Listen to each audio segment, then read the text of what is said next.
In this age of high infant mortality, what Henry VII needed in order to send a powerful message to his enemies was another son. He was therefore overjoyed when news arrived that his wife had been safely delivered of a boy on the 28th of June, 1491. This was the future King Henry VIII.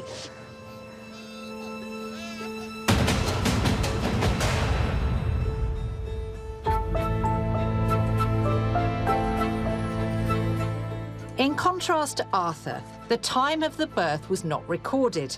It was only deemed necessary to record the date, and even that had to be corrected. At his baptism, the boy was named Henry after his father, who now had the spare heir he wanted. But once the ceremony was over, Henry VII became a distant figure, and Prince Henry's upbringing was supervised by his mother, Elizabeth. He spent much of his childhood away from the royal court at Eltham Palace near London.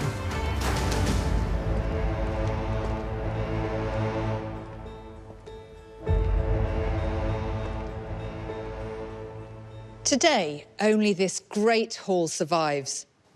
Although there are few records of Henry's early years, we do know that he enjoyed a comfortable, even indulgent childhood here.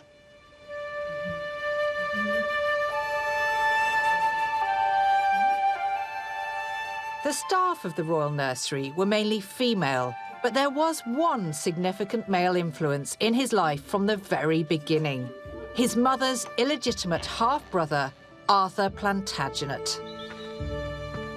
Arthur had a reputation for being a man of integrity, of intelligence and education. He was a gentle soul by all accounts. Elizabeth could trust Arthur to actually help influence Henry and nurture him as well. Arthur Plantagenet would shape the prince into a very different man from his father. One of the pastimes his uncle almost certainly introduced him to was the sport of jousting.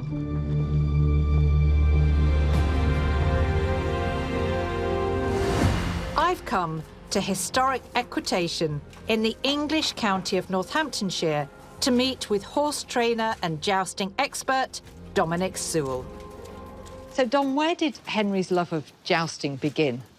I think it was imbued with him from a very early age. He'd always been surrounded by the glamour of jousting and these kind of celebrity jousters being around him at the time. So that been a big influence on what he wanted to do as a young man. They were the celebrities of their time and very famous in their day. Some people may never have seen these knights, so they were quite legendary, really.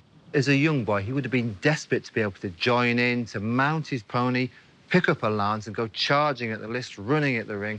It's definitely something that he wanted to do very much.